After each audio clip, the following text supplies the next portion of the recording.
Tayo ay nabubuhay sa mundong may liwanag at dilim. Nagtatalo ang liwanag at dilim, pagsapit ng takip silim. Ginawa ang ating mga mata para makakita. Pero pag kumagat na ang dilim, gaano ka kasiguradong nakikita mo sila? Ako nga pala si Six, ang maglalapit palalo sa kasagutan na inyong hinahanap. Simulan na natin ang pakikinig.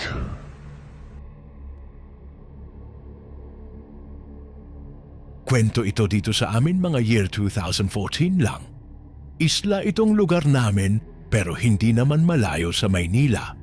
4 hours na biyahe lang ay nasa Maynila ka na. Pero di pa din ligtas sa kababalaghan kahit moderno na din naman ang aming pamumuhay. Nangyari ito nung panahon na maraming buntis dito sa amin. Yung katapat naming bahay may buntis din. Actually, 4 na bahay silang dikit-dikit na may buntis. Tapos sa ibang parte pa ng barangay, marami din. Isang araw, medyo padilim na nun, nagkagulo dito sa malapit sa amin. Yung biyenan kasi nung 2 buntis dito sa amin, may hinahabol dala yung itak niya. Nung humupa na yung tensyon, nagkwento yung matanda. May nakita daw siyang pabalik-balik sa likod bahay nila hanggang dito sa likod bahay ng katapat namin. To be specific, sa likod bahay nung mga buntis. Akala daw niya nung una magnanakaw o kaya manyak na mamboboso. Nasa likod bahay kasi kadalasan mga CR dito tapos bundok na yung likod bahay nila kaya medyo creepy.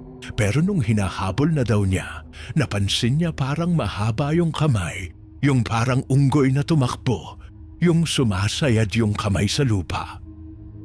Parang ganon, tapos pagdating dun sa medyo madilim na part na biglang nawala, dun lang niya napagtanto na iba. Napala yung hinahabol niya, may ilang gabi din na may nakikita mga tao dito sa amin na parang malaking hayop na tumatalon sa bubungan ng mga bahay nila.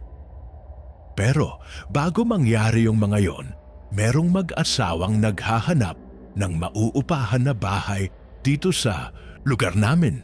Nagkataon na dun sa kalapit bahay ng kaibigan kong si Gina may bakante. Sa kanya daw nagtanong yung mag-asawa, pero sinabi na lang daw niya na may titira na dun sa bahay. Kasi medyo weird daw yung mag-asawa tapos hindi tumitingin ng diretso sa kanya. Sakto naman nung kinukwento niya sa amin yun, dumaan yung mag-asawa. Yung lalaki may dalang chainsaw, tapos yung babae puro pasa yung kanang braso. Malalaking pasa na hindi ordinaryo.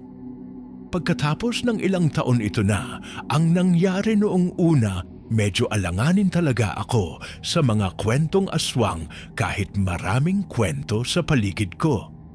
Di ba nga, isla tong lugar namin? Kaya kahit ngayon, uso pa din yung mga kwentong aswang, lalo na dito sa lugar ng asawa ko. Kanina lang nagkwentuhan kami ng mga biyenan ko, pati yung kapitbahay, tanghali, siesta time. Napunta sa aswang yung kwentuhan namin at medyo kinilabutan ako sa mga nalaman ko. Meron pa lang aswang na totoo, buhay at aminadong aswang ang nakatira dito mismo sa barangay ng mga biyenan ko. Pero di siya nanggagalaw ng mga taga dito. Actually, tumutulong pa siya sa mga inaaswang, karaniwan buntis, sa lugar namin. Tawagin na lang natin siya sa pangalang Kuya Chris. Si Kuya Chris yung tipo na medyo ilag sa tao. Tapos, hindi siya tumitingin ng mata sa mata kapag nakikipag-usap. Di naman daw siya ganun dati, pero nagbago siya nung namatay yung lolo niya. Yung lolo niya kasi talaga, yung aswang. Tapos sa kanya daw, naisalin yung pagiging aswang. Siya kasi yung unang apo. May asawa si Kuya Chris, pero wala silang anak. Nagbubuntis yung misis niya, pero natutunaw. Kwento ng biyenan ko, nung buntis daw siya kay Jane, not her real name. Aware siya na inaaswang siya. Naririnig niya sa paligid pero di niya in-expect na ganun kalakas yung makaka-encounter niya. One night daw, di talaga siya mapakali. Init na balisa yung feeling niya. Tapos napansin nila yung yero ng bubong nila parang unti-unting may humihila. Nakapatong lang kasi yung mga yero nila nun sa bubong kasi di pa ganun kaayos yung bahay nila. Yung biyenan ko, iba na talaga ang pakiramdam nun kaya may nakahanda siya nun na isang garapong asin at abo. Pinaghalo daw niya yon, yung biyenan ko namang lalaki hawak na yung itak. Tuloy-tuloy pa din yun pagkahila nung nasa bubong nila. Then, nung nagkaawang na daw ng mga isang dangkal, isinaboy ng biyenan kong babae yung pinaghalong asin at abo sabay mura. Narinig daw nila yung sigaw na parang halong sigaw ng hayop. Days after, mas humirap daw yung pakiramdam niya. Kung ano-ano na daw ginawa niya. Nagsaboy ng asin sa paligid ng bahay, naglagay ng bawang sa mga bintana at pinto. Meron pa daw punyal na ibinigay sa kanya pangontra, pero wala pa din. One day daw naligaw sa kanila si Kuya Chris, magtataga daw ng kawayan. Kawayanan daw kasi dati yung gilid ng bahay nila. Then out of nowhere, nagsalita si Kuya Chris sa biyenan kong babae. Kapatid, wag ka munang maglalabas ng mag-aalas 12 ng tanghali at alas 4 ng hapon, dyan ka lang sa loob ng bahay nyo.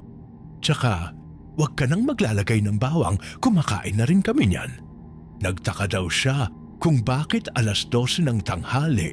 Sabi ni Kuya Chris, malakas daw ang aswang sa oras na yon. Kasi hindi matatapakan yung anino nila. Walang makakapigil kumbaga. Sinabi din ni Kuya Chris na magtulos ng bungkawe. Kawayan din siya sa pagkakaalam ko sa 4 na sulok ng labas ng bahay. Simula daw noon, medyo gumaan na ang pakiramdam niya.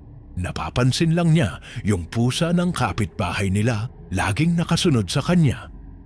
Pumunta daw ulit dun si Kuya Chris tapos sinabi, "Kapatid, nandito lang sa paligid, gusto mo palabasin natin?" Natakot daw yung biyenan ko, kaya sabi wag na lang. Tsaka yung pusa daw ng kapitbahay, hindi daw talaga yun yung pusa. Yun daw yung aswang na nakabantay sa biyenan ko. Nasaktan daw ng biyenan ko, kaya ayaw siyang tigilan. Fast forward, nakapanganak na yung biyenan ko, pero tila di pa rin siya tinitigilan. Uso pa that time yung sa bahay lang nanganganak. Nakaalis na yung midwife na nagpaanak sa kanya. Nung nagwiwi si biyenan sa Arinola, umiihi daw siya kasabay ng tumutulong dugo sa puwerta niya.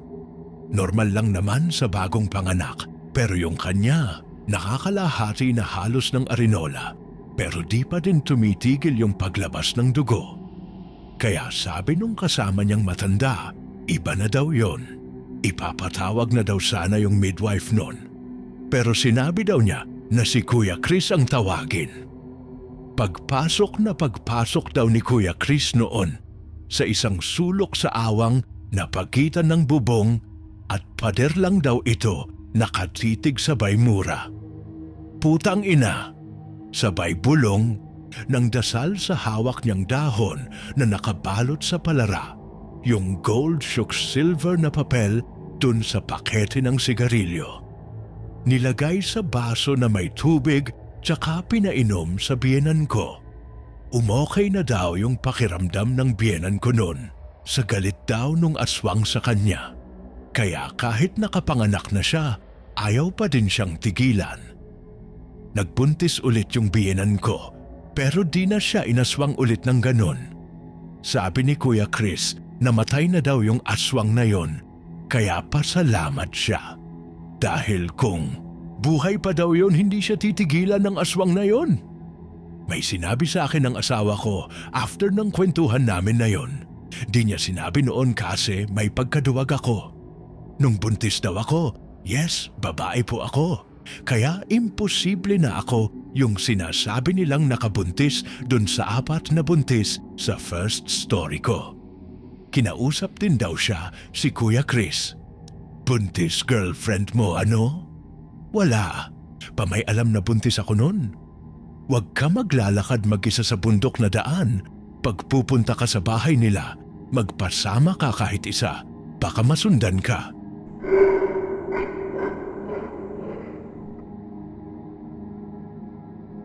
Hello Sir Six and everyone. Di ko alam kung naniniwala kayo sa aswang. Pero nasa inyo na yon. Gusto ko lang naman i-share ang experience ko. So eto na, year 2015, ito nangyari sa lugar namin sa North Cotabato. Kasagsagan ito nung maraming nadadat ng patay. Sa may palayan tuwing umaga na wala nang lamang loob nila, halos araw-araw na yon. Kaya pagdating talaga ng 6 p.m, wala nang bata sa labas ng mga bahay-bahay. Liblib din kasi yung sa amin. 3 kaming magkakapatid. Kami ata yung pinakaayaw sa baryo namin. Wala kaming kaibigan o anuman. Minsan, naiiwan lang kami sa bahay nang kaming 3 lang ng kuya ko na special child at yung bunso kong kapatid. Kaya parang ako ang nagiging panganay. Nagtitinda kasi ng isda yung nanay namin, kaya hating gabi na ito kung umuuwi saka pa kami makakain. Habang naghihintay kami sa kanya, nakikinood kami ng TV sa kapitbahay. Pero dahil nga sa ayaw nila sa amin, sinasaraduhan kami ng pinto kaya sa kalsada kami naghihintay ng walang ibang kasamang tao. One time, habang naghihintay kami sa may kalsada, nakatulog yung 2 kong kasama. Habang binabantayan ko sila, may nakita akong tao. Akala ko nanay na namin yun, kaya ginising ko yung mga kapatid ko. Pero nung paglingon ko, wala na yung tao. Pero sa tingin ko, hindi naman talaga tao yun. Dahil ang tangkad-tangkad niya, yung parang hindi normal na tangkad.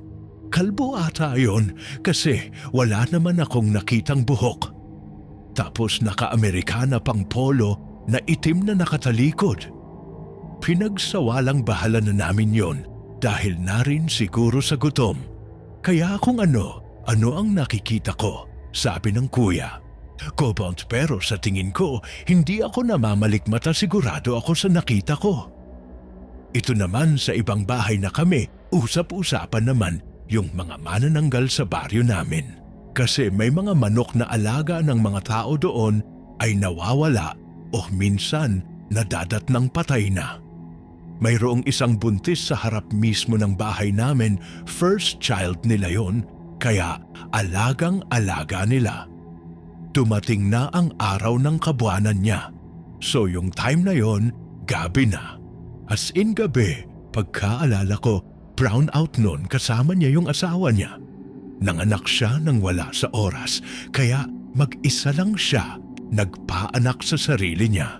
Lumabas na yung baby, pero nung kunin niya, wala na doon sa kanya ning di man lang niya nahawakan yung bata. Sobrang dilim kasi noon. Alam na niya kung sino ang kumuha ng bata. At yung asawa niya, nasa tabi lang din siya at nagulat kung bakit wala doon yung bata. Agad lumabas ito, dala-dala ang itak niya at nagsigising na rin ang mga tao para hanapin yung manananggal. Pero hindi nila alam, nasa loob din ng bahay nila yung manananggal, sabi nung nanay. Agad kumuha ng bolo yung nanay at nagtatataga na kung anong mataga niya. Pero wala na talaga yung bata, tuluyan nang nakalayo yung manananggal. Pero lahat ng mga lalaki sa baryo, dumating dala-dala ang mga itak nila. Alam na nila kung saan sila pupunta. May matanda kasi doon sa baryo na pag nalaman niya na buntis ang isang babae, hahawakan niya ito at nahawakan nga nito yung tiyan nung babae na nawala yung baby. Matagal na kasi pinagsosuspetyahan yun. Nasa liblib kasi ng may sagingan. At nyog yung bahay niya, mag-isa lang siya doon. Kaya doon, nagpunta ang mga tao sa gubat kung saan siya nakatira. At doon na nga nakita yung kalahati ng katawan niya sa may sagingan sa likod ng bahay niya. Agad ito, sinunog ng mga tao habang hinihintay dumating yung manananggal. Nakarinig sila ng huni na napakalakas. Sinyales kasi ito na nasa malayo pa siya, pero biglang humina yung huni at ito na nga ang sinyales na nandyan na siya.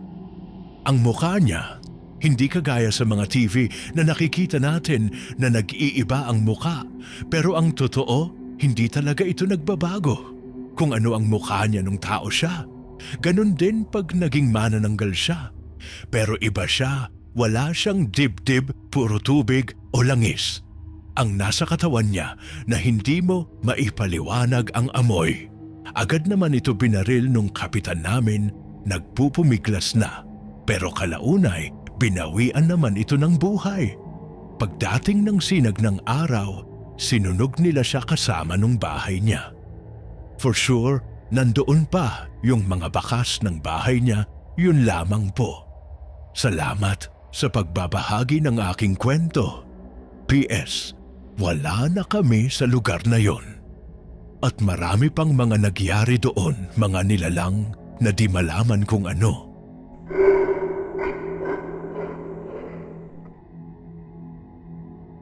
Gusto ko lang i-share itong naranasan ko na hinding-hindi ko makakalimutan. Minsan, natatakot na akong matulog.